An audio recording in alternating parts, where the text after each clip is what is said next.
Tell Mr. Wilson I'd like to see him. Now. Who is here to see Mr. Wilson? Asked a voice from behind them. Ah, so it's you. What are you doing here?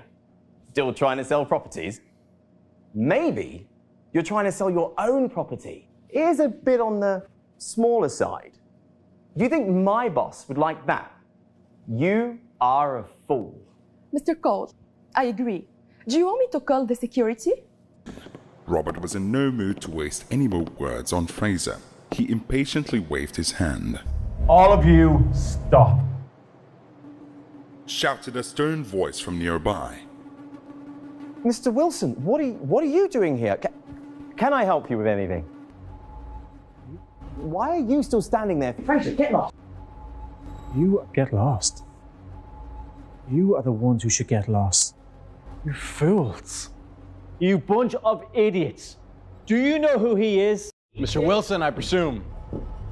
I hope that you are available to meet me tomorrow at 9 o'clock in the morning at the sales department of the Philly Group to personally buy from me 100 properties. No problem, Mr. McMore. I'll be there on time. Well, now, Mr. Cole, I am an honorable man, but I don't think it's necessary for you to kneel down and lick my shoe. After all, your mouth is too dirty and smelly. He mumbled something incoherent about cooking dinner and hurried out. Why would someone of his power need to go home and cook something? How many times have I told you, knock on the door before you come in? How hard is that to remember? My wife, can you stop reminding me of the rules? He asked, smiling bitterly. He had anticipated the scolding, but it had still hurt. Natalia Laples, the business director of the real estate group, glared at her husband. You know, because I'm your wife, I tried to cut you some slack. You've been working here for 3 months now, and I tried to get your name out there. How many properties have you sold? Nothing. You haven't brought in even a single customer. What have you been doing? Sitting around like you're still at home? With the current housing market situation, even a fool would be better than you. Hearing the volume of his wife's scolding, Fraser immediately closed the door behind him. At the very least, he couldn't let others hear the embarrassing firing he was a victim of. Why do you even bother shutting the door? Even if you shut the door, it's not like everyone doesn't know how much of a joke you are. I was really blind when I married you. Natalia's heart ached as she said these words. She felt wronged. Natalia, it's not that I don't want to work hard. It's that the sales manager always steals my customers. The sales manager hates me. The whole department hates me. From day one, I haven't been able to keep a single customer. Fraser, how many times have I told you? You need to learn to be objective. Take some initiative and responsibility. Very well. I'll try harder, I promise. I don't believe that. I'd rather believe pigs can fly.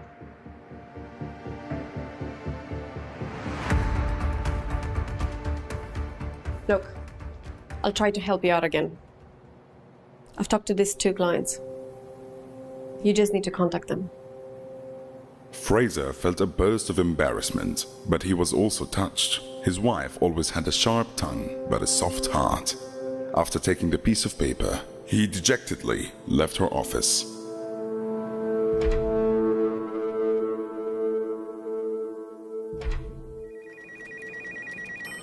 As soon as he stepped out of the door, he heard laughter erupting from the previously quiet sales department. A salesperson, Tarzan Linster, quickly grabbed a cloth and passed it to Fraser. Hurry up and get back to work. You like housework. Tarzan laughed mockingly at Fraser before saying, Go ahead and tidy the office. You know, I don't understand you. Director Labels makes plenty of money. She can support you just fine. Why don't you run on back home and get back to your classic housework and cooking? Why are you trying to steal work from the rest of us, You're worthless here. Tarzan! Joe Parker, one of the higher-up salespeople, pushed the salesperson away. Fraser didn't trust Joe any more than he trusted Tarzan. Joe always acted as the manager's spy. He had directly taken customers from Fraser on countless occasions. Come on, Joe, why don't you push him out instead? All you have to do is hit him. Tarzan had a cruel look on his face and even took a step closer.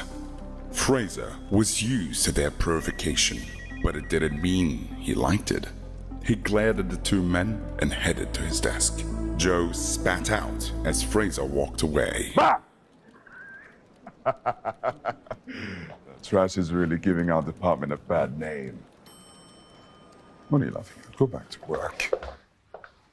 Come on, guys! I want sales! Sales! Sales! Sales! When the mocking voices faded and everyone started to get back to work, Fraser unfolded the note Natalia had given him. However, just as he was about to call the first number on the list, a large, middle-aged man walked over to stand beside his desk. Fraser peered up into the irritated face of his manager, Peter Earle. Peter glared condescendingly at Fraser before asking, Macklemore, who gave you permission to use your personal cell phone on company time? I'm calling a client. Oh, really? Do you really think that you can succeed in making a sale? Why are you so stubborn? Look at them. They can sell a property every few days. Then we have you. You're worthless. If it wasn't for the fact that your wife is the boss, I would have fired you a long time ago. Do you think you could earn the same salary as those guys for doing nothing? Macklemore, this is your last chance. If you can sell 100 properties by tomorrow morning, 9 o'clock, then you can stay. I'll even give you a promotion. If you don't, then you have to pack your stuff and leave.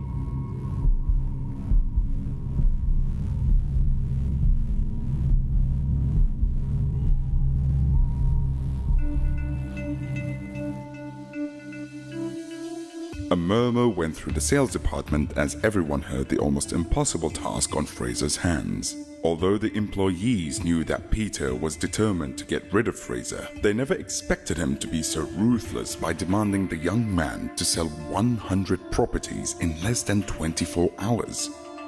The most that the department had ever sold was a combined effort among the entire staff to sell 89 properties in 2 weeks. Selling 100 in a day was an unrealistic goal. News of the challenge quickly spread through the entire building. Soon after, Natalia also heard the news and rushed out of her office. Although she knew that Peter was deliberately making things difficult for Fraser, and she didn't like it, she still greeted her sales manager with a forced smile. Mr. Earle, don't you think you're being a little impractical? She asked. Do you think those numbers are actually... Don't say anything. Peter interrupted Natalia coldly. Director Labels, it was because of this idiot that our sales department became the laughingstock of the Philly group, and even the entire San Clemente real estate industry. Therefore, I have a responsibility to my team that can't be avoided. Peter stood up straight and announced, By 9 o'clock tomorrow morning, if your useless husband can't sell 100 properties, then he'll be kicked out, and you'll be dragged out along with him.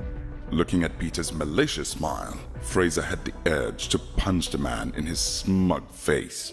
But when he saw Natalia's unsteady feet, he rushed forward to support her. You all right? He asked softly.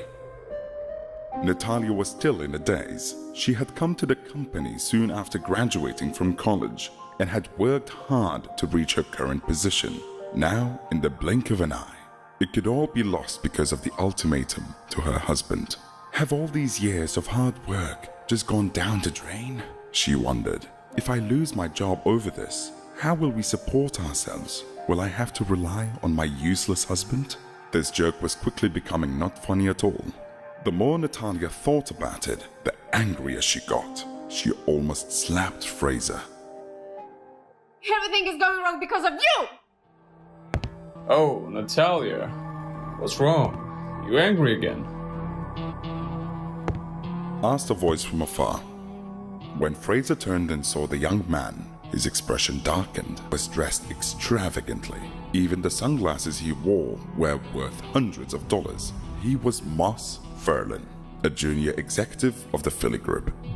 During Fraser's 3 months in his new position, he had seen Moss harass his wife countless times. It was a good thing that Natalia had some keen observation skills and could defend herself. Every time Moss tried to pester her, she was able to avoid his moves with great ingenuity and rationality. Regardless, it was annoying, and now that he had appeared at this awkward moment, Fraser had a bad feeling. Dr. Navels, what's going on? Moss asked in a strange tone. Before Natalia could respond, Peter stepped up and immediately explained the situation. Moss nodded and agreed, but paused thoughtfully before asking. But Mr. Earl, aren't you being a little too heartless? Especially involving our lovely director, Nabels, in your threat? Moss thought about it for a while and came to a conclusion, saying, See, how about this? Let me take care of this little situation for now. Let's tell you. So you worked really hard to get where you are with the company. And I appreciate your hard work. You should understand this without me even saying anything. So you have dinner with me tomorrow evening. We're going to discuss how we're going to proceed.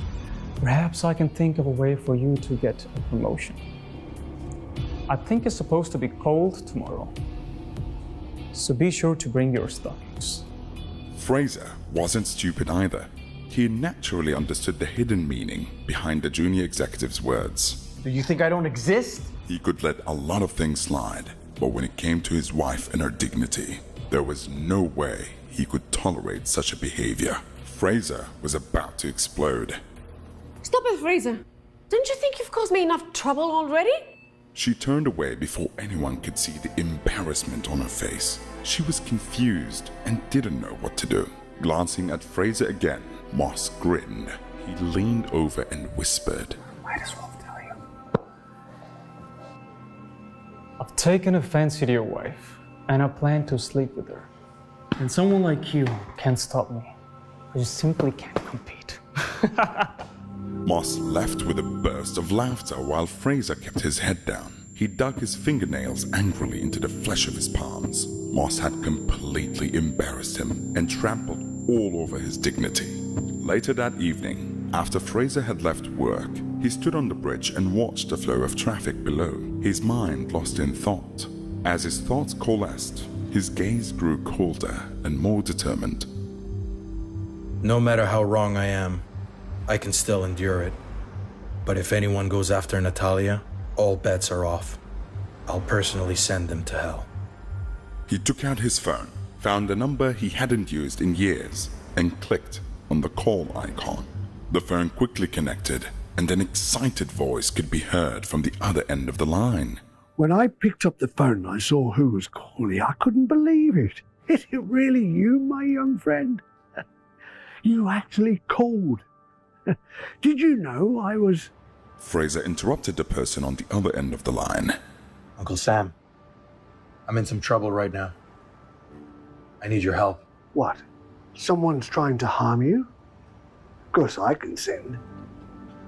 No, it's not that troublesome. I just need money to solve this problem. I need a few $1 million. Old Sam sighed in relief. You gave me such a scare.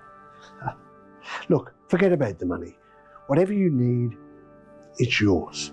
But... He hesitated. No need to say anything more. I understand that since I'm asking for help, my decision to separate myself from the family becomes invalid. But I can't return just yet. Uncle Sam was excited to hear Fraser's words. He had been waiting to hear them for years. Good. This wouldn't be a problem.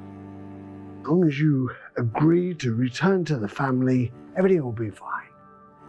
You know, of all the successes for the Macklemore family, the one your father values the most is you. Fraser became silent for a moment. He really didn't want to talk about this topic. He cleared his throat and tried to get the conversation back on track. How long till the money gets here? You should still know the private account information, right?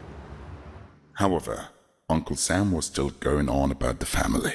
Fraser, I won't hide it from you. After your father found out you were in San Clemente, he secretly purchased the largest company there, in your name. You have plenty of money. You can just go and take over the company. Hearing that, Fraser pursed his lips. it seemed that even though he had been away from home for many years, his father was still thinking about him. Otherwise, according to the nature of the Macklemore family, they wouldn't have even considered buying a business in a place as small as San Clemente. You'll also be interested to know that a member of the Orange County Chamber of Commerce has ties to the family, as well as companies and businesses in the local area also having strong connections to the family. Okay, thanks for the heads up. We'll talk again soon. It looks like the days ahead are going to be far from peaceful. Members of the wealthy class never seemed to be able to escape from their obligations. Fraser had chosen to leave his family because he didn't want to live a life of deception. But now, he had to face it bravely because his wife was being bullied. After letting out a long puff of smoke, he put out the cigarette and tossed it into the garbage. He then got into his car and drove to a corporate headquarters building across town. It was one of the largest companies in San Clemente, and he had been here many times during the past 3 months because he had been in charge of distributing and putting up flyers. The two women who worked at the front desk always gave him a hard time. Fraser walked into the lobby on the first floor and was immediately noticed by the two women. Fraser, it's you again. You really have some nerve coming here again and again. Well, don't come in. You're not allowed here anymore. Look at the notice. Take a good look. You've been put on our blacklist, and I designed this announcement myself. How about that? Fraser craned his head and saw that under his photo there was a short blurb. He read it silently. Fraser, a useless salesperson at the Philly Group, has repeatedly snuck into our office area to distribute unwanted flyers. This worthless person, whose wife has repeatedly cheated on him, is not welcome in the building. Recently, the women's restroom has been subjected to a peeping Tom, and we suspect that Fraser is the culprit. As such, he has been put on the company's blacklist. If anyone sees him on the premises, contact security or a staff member immediately. After reading the description, Fraser frowned and thought, if they don't want me to put up flyers, that's fine, but why drag my name through the mud? Fraser took a deep breath and resisted the urge to lower himself to the level of the two women at the desk. He ignored the notice and said coolly, Tell Mr. Wilson I'd like to see him. Now. Who is here to see Mr. Wilson? Asked a voice from behind them. At that moment, a balding middle-aged man walked out. When he saw Fraser, he heaved a sigh and said, Ah, so it's you. What are you doing here? Still trying to sell properties? Maybe you're trying to sell your own property. Here's a bit on the smaller side. Do you think my boss would like that? You are a fool. Mr. Cole, I agree. Do you want me to call the security? One of the women at the desk piped up. She reached for the desk phone and started pressing the buttons. Fraser said calmly, Well, you're right about one thing. I am here to sell your boss my home. In fact, I don't want to sell him one property. I'm going to sell him 100. With that, Fraser took out his cell phone and directly called Henry Wilson, the corporation's president. His tone was full of arrogance as he ordered Henry to meet him in the lobby on the first floor within 3 minutes. You want to sell the boss 100 properties. I'll tell you what, if you're successful in selling your properties to Mr. Wilson, I will kneel down and I will lick your shoes in front of everybody here. Robert was overjoyed at the foolishness of the young man. As soon as he said that, security guards rushed in. Robert was in no mood to waste any more words on Fraser. He impatiently waved his hand. Not you again. One of the guards cried as he recognized Fraser. You may have gotten away from us last time, but you won't escape so easily this time. Both guards advanced on Fraser as they pulled out their nightsticks to give him a beating. He stood and watched them step closer, a somber expression on his face. All of you, stop! Shouted a stern voice from nearby. The security guards froze, as did everyone else. Mr. Wilson, what are you doing here? Can I help you with anything? All eyes turned to the front desk, where Henry Wilson was standing, watching the unprofessional scene unfolding before him with disdain. Why are you still standing there? Fraser, get lost! Henry's eyes widened in shock when he heard Fraser's name, and he stared at the young man before him. It's him? He thought in wonder. It's really him? Henry snapped. Get lost. You are the ones who should get lost. You fools. You bunch of idiots. Do you know who he is? He looked around at Robert and the others, his expression livid. Fraser jumped in to interrupt. He didn't want too many people to know his identity just yet. Mr. Wilson, I presume. I hope that you are available to meet me tomorrow at 9 o'clock in the morning at the sales department of the Philly Group to personally buy from me 100 properties. Robert stared in shock. Had Fraser really asked his boss to purchase so many properties? He found himself even more startled a few moments later when Mr. Wilson spoke. No problem, Mr. McMore. I'll be there on time. The onlookers gasped and murmured to one another. Fraser turned his gaze on the stunned manager. Well, now, Mr. Cole, I am an honorable man, but I don't think it's necessary for you to kneel down and lick my shoe. After all, your mouth is too dirty and smelly. He glanced and saw that it was almost 6. He mumbled something incoherent about cooking dinner and hurried out. Henry watched in concentration as the young man left.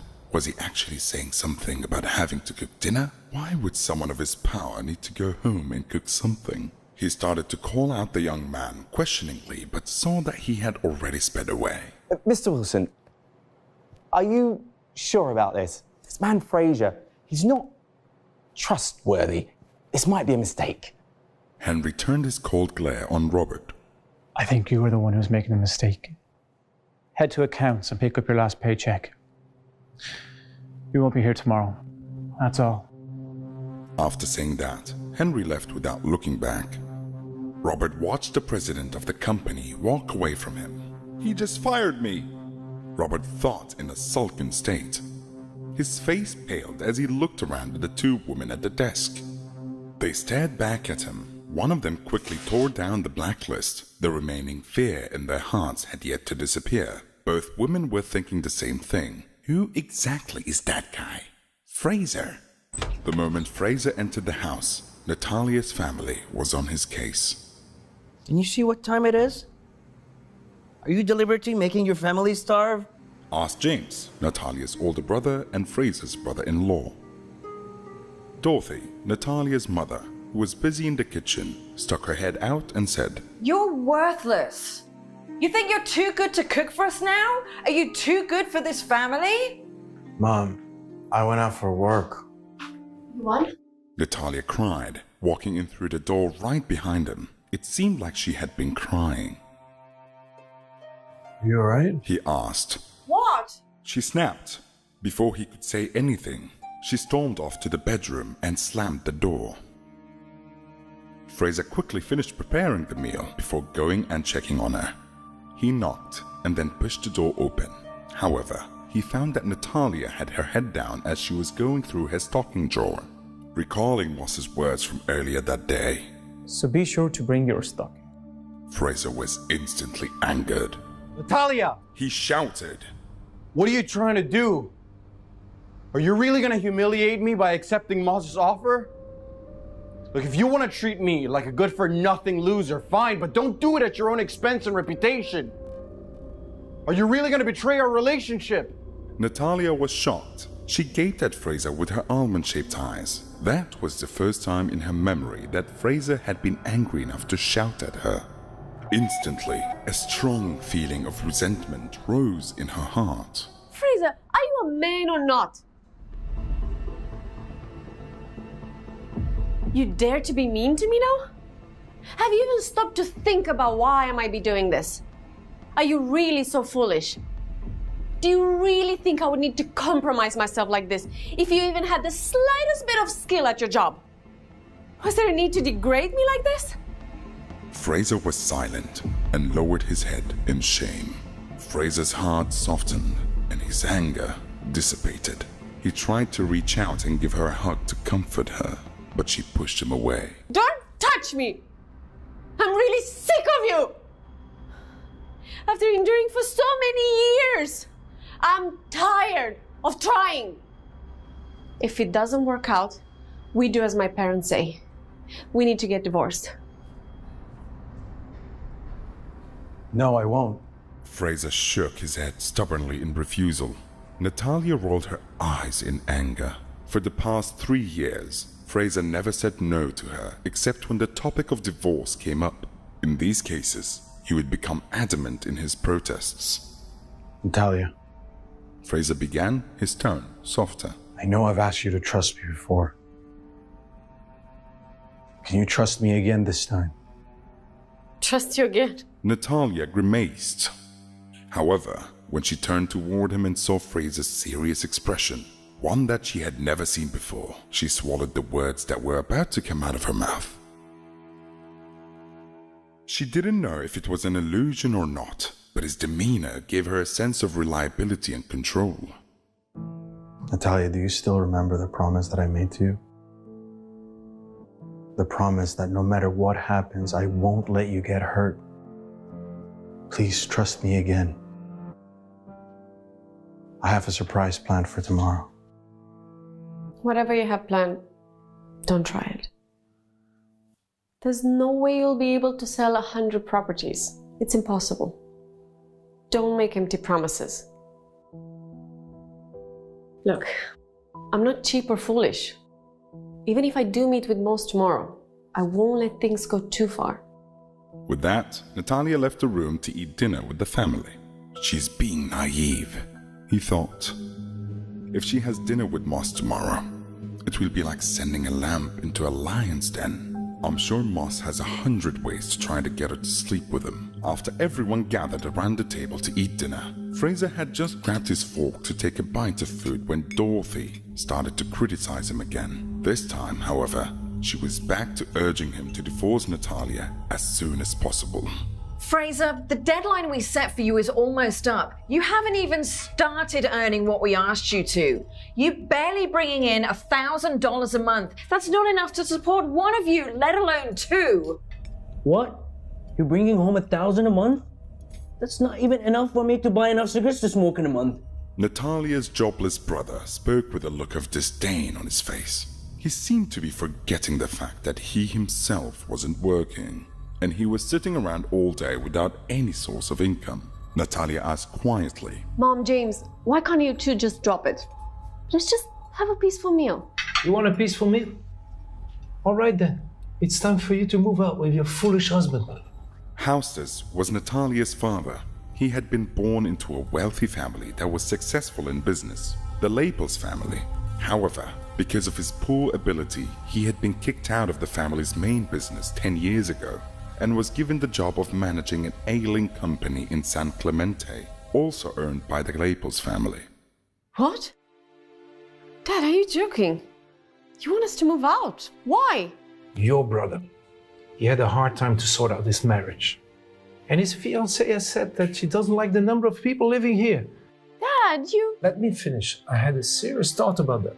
Your sister in college, she has been living there for a long time. You're doing quite well. So why can't you rent an apartment for the two of you? Natalia was enraged. She slammed her hand on the table and asked, Why should we? This place is 2,000 square feet, so why can't it accommodate the two of us?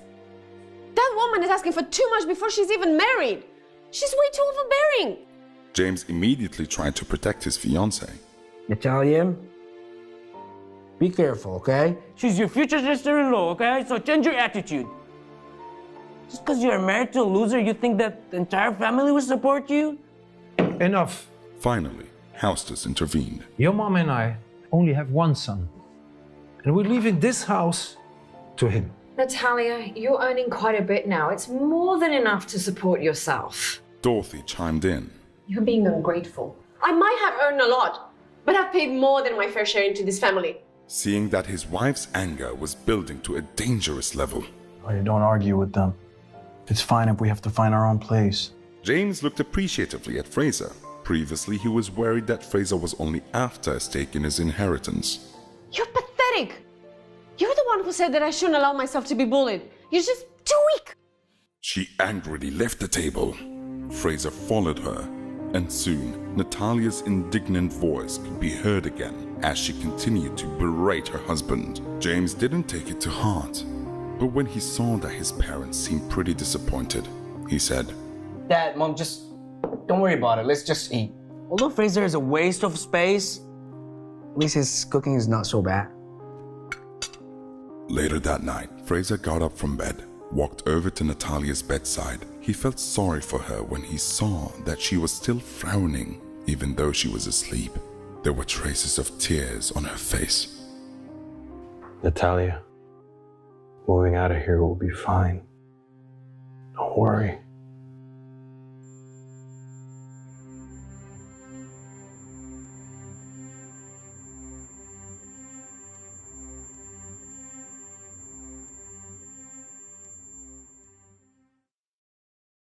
Hey guys, Fraser here. Listen to the full episode of Unraveling the Son-in-Law exclusively on Pocket FM app. Click the link in description to install the app now.